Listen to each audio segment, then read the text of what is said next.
Olá! Hoje a gente vai mergulhar fundo na história do povo hebreu. Mas olha, não vai ser só uma aula de história comum não, hein? A gente vai olhar para essa narrativa como ela realmente é, a grande jornada da aliança de Deus com a humanidade. Desde aquelas promessas feitas a Abraão lá no deserto, até a grande expectativa por um Messias, essa é uma história que de verdade moldou o nosso mundo. Vamos começar essa viagem? Bom, a nossa jornada vai ser dividida em 5 grandes atos, 5 momentos cruciais. A gente começa com os patriarcas, onde a semente de tudo foi plantada. Depois, vamos ver a libertação do Egito e o nascimento de Israel como uma nação. Em seguida, o auge, a glória, com os reis e o templo, mas que é seguido de perto pela trágica divisão e o exílio. E por fim, a gente acompanha o retorno e aquela esperança crescente que aponta para algo muito maior. Vamos juntos seguir esse fio da aliança de Deus através dos séculos. Então vamos lá. Seção 1. Os patriarcas. Sabe, toda grande história precisa de um começo. E o começo dessa aqui é fascinante porque não começa com um império, nem com um exército. Começa com uma família. É na vida de Abraão, Isaque e Jacó que Deus estabelece as promessas que vão ecoar por milênios. Promessas de terra, de descendência e de uma bênção que alcançaria o mundo inteiro. Olha só isso. Tudo começa com um chamado que, humanamente falando, era impossível. Pensa só, no meio de um mundo completamente politeísta, Deus chama um homem, Abrão, de Ur dos Caldeus, que era uma metrópole pagã superdesenvolvida, e faz para ele 3 promessas audaciosas. Primeiro, uma terra, que ele nem sabia onde ficava. Segundo, uma nação, que viria de um casal já idoso com a esposa estéril. E a terceira promessa, a mais incrível de todas, que através da família dele, o mundo inteiro seria abençoado. Esse versículo aqui é o ponto de partida de tudo. É o começo do grande fio da redenção na história. E para a gente entender essa história de verdade, a gente precisa entender o que significa a palavra aliança, ou berit em hebraico. Não dá para pensar nisso como um contrato de negócios moderno, sabe? É algo muito mais profundo. Pensa num pacto de sangue, quase como um casamento. É um compromisso solene que parte de Deus, onde ele se une a um povo de forma irrevogável. Naquela época, no Antigo Oriente Médio, existiam pactos assim entre um rei poderoso e um povo vassalo. O rei oferecia proteção e o povo lealdade. A grande diferença aqui é que Deus é o rei divino que se compromete com a humanidade. Entender o que é a Beret é a chave que abre a Bíblia inteira. Agora, olha essa linha do tempo. A promessa vai se desenrolando bem devagar. São quase 300 anos cobertos só nesse slide. Pensa bem, foram 25 anos de espera só para Abraão ver o nascimento de Isaque, o filho da promessa. Isso aqui não mostra só eventos, não. Mostra a paciência e a fidelidade de um Deus que trabalha através de gerações para cumprir o que ele disse, mesmo com toda dúvida e erro humano no meio do caminho. E tudo culmina de forma surpreendente, com a providência divina levando a família toda para o Egito através da história de José. A jornada de Abraão é cheia de momentos e símbolos profundos que apontam lá para frente.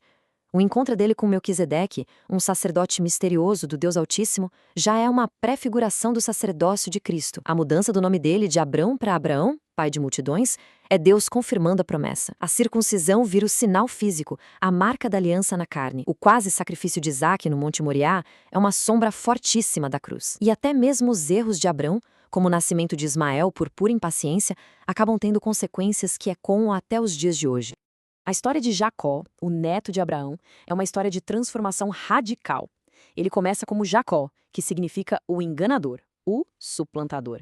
E ele faz jus ao nome, né? Ele rouba a bênção do irmão, engana o próprio pai.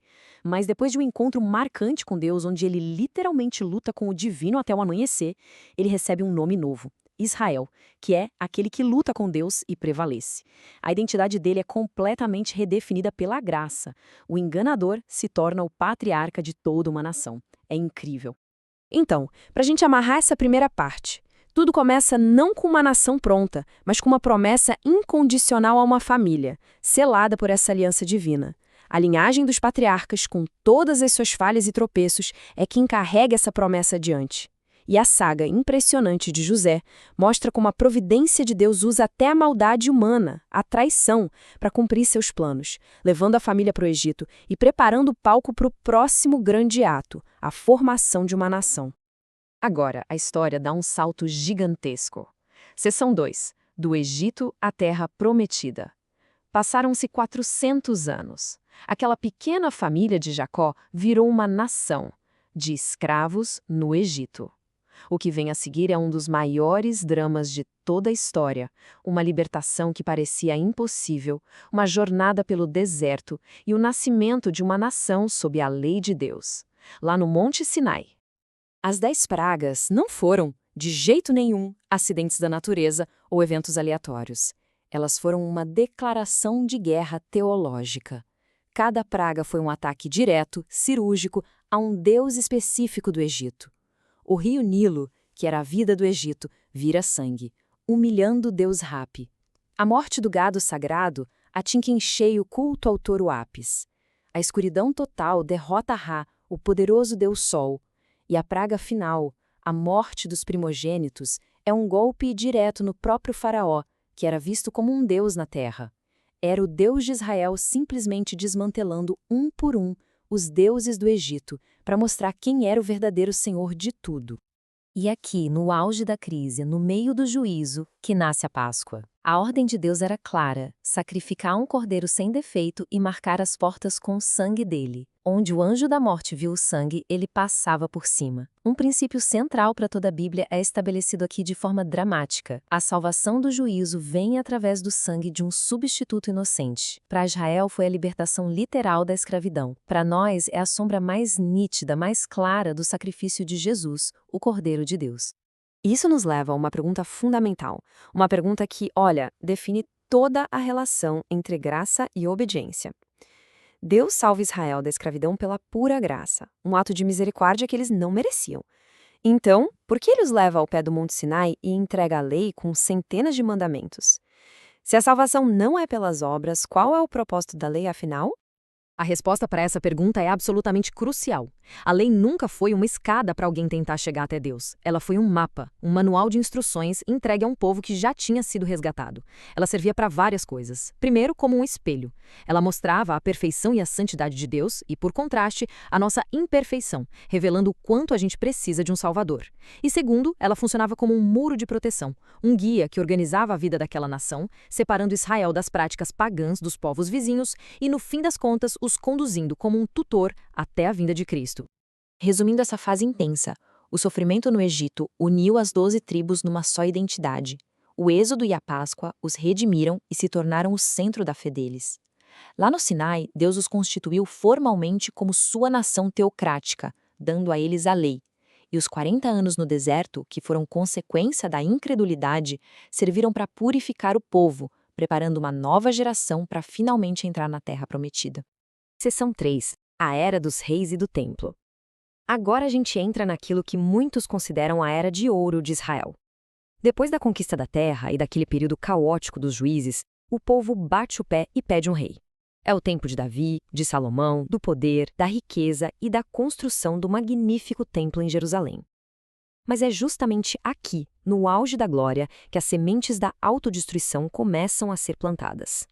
O que acontece aqui é uma mudança radical e, de certa forma, perigosa. No tempo dos juízes, Israel era para ser uma teocracia, ou seja, governada diretamente por Deus. Mas o povo, olhando com inveja para os vizinhos pagãos, rejeita esse rei invisível e pede um rei de carne e osso, como todas as outras nações. A ironia aqui é trágica. Ao quererem ser como todo mundo, eles acabam amarrando o destino de toda a nação à fidelidade de um único homem. Se o rei fosse bom e fiel à aliança, vinham bênçãos, mas se o rei fosse mau, idólatra, ele arrastava a nação inteira para o buraco junto com ele. 3 reis dominaram essa era do Reino Unido. O primeiro foi Saul. Ele era a cara do que o povo queria. Alto, forte, tinha aparência de rei. Mas o coração dele era desobediente, orgulhoso, e o reinado dele terminou em fracasso e tragédia. Depois vem Davi, a escolha de Deus, um pastor improvável, o caçula da família, que se torna o maior rei de Israel. Um guerreiro, um poeta, um homem segundo o coração de Deus, que unificou a nação.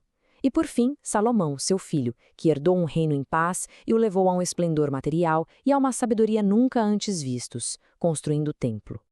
Este provérbio, que é atribuído a Salomão, revela o segredo do sucesso dele no início, a total dependência da sabedoria que vinha de Deus. Aquela sabedoria famosa não era dele, era um presente.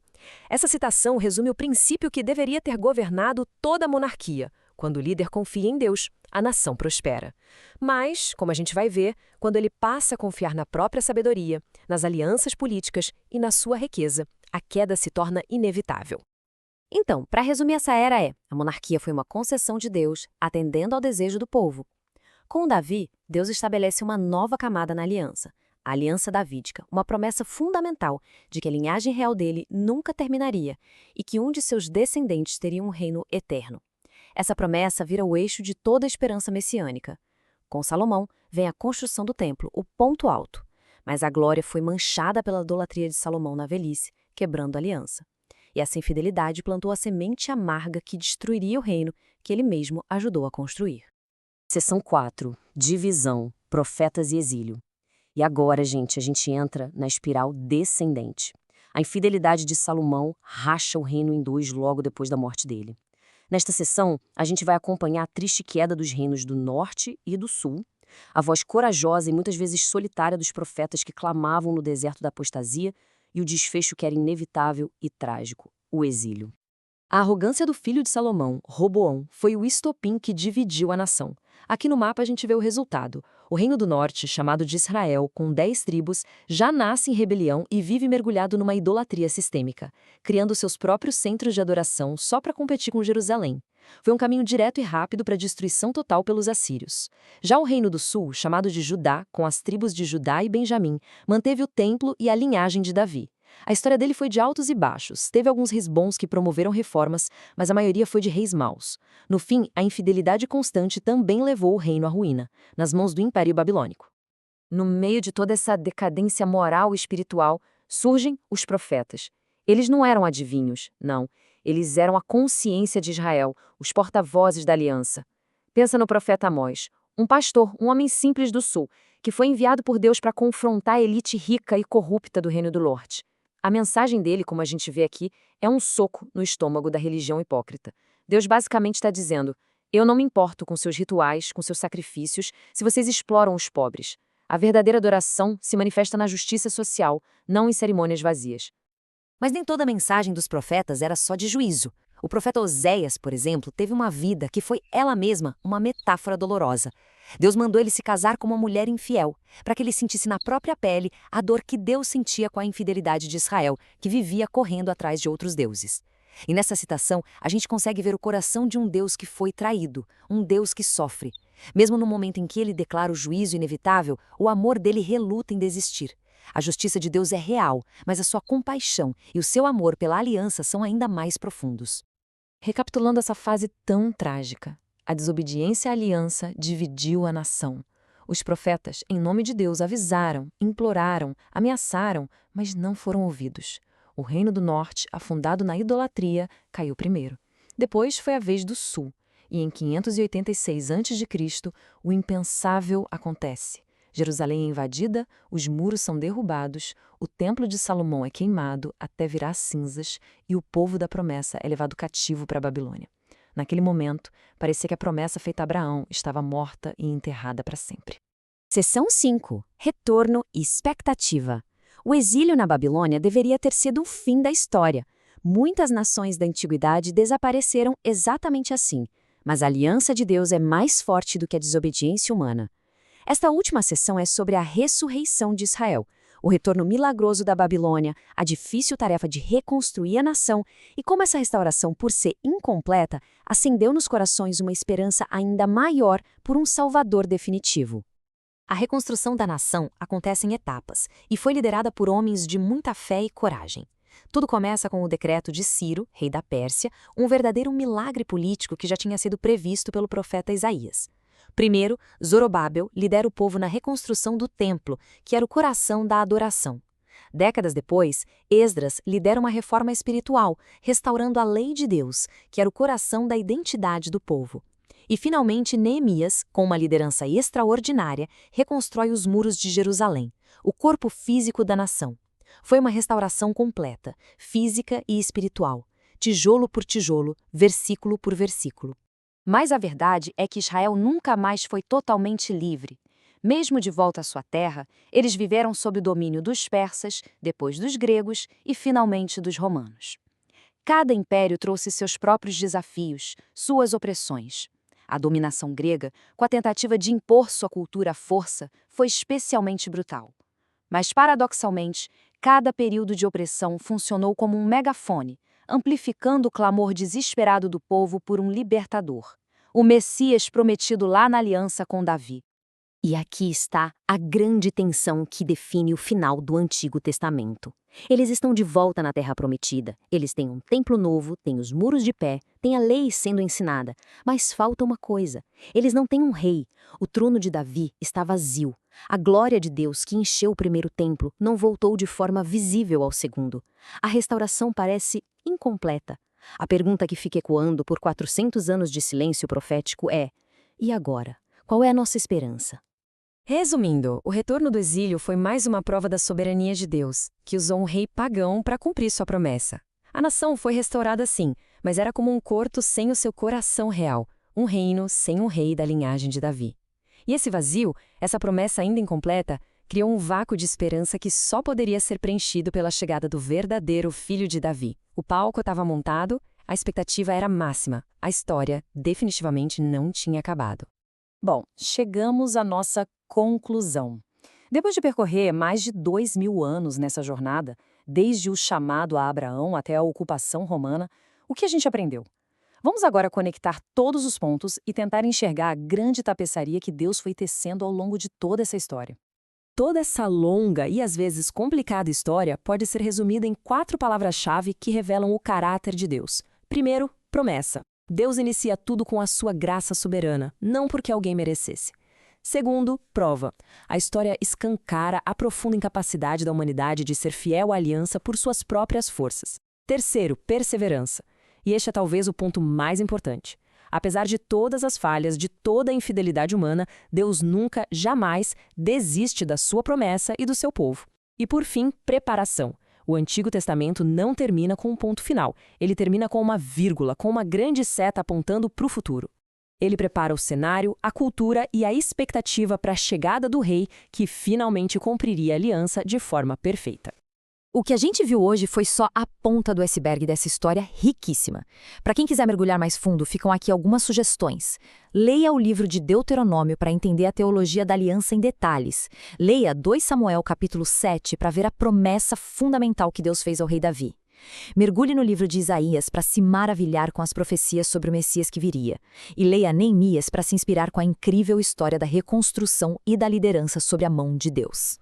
E para a gente terminar, fica esta pergunta para reflexão. Se Deus permaneceu fiel a um povo tão consistentemente infiel, o que isso nos diz sobre quem ele é, sobre o seu caráter? E como é que a história particular de uma pequena nação no Oriente Médio se torna, nas mãos de Deus, a história da redenção para o mundo inteiro? Essa pergunta nos leva exatamente para onde o Novo Testamento começa. Obrigado.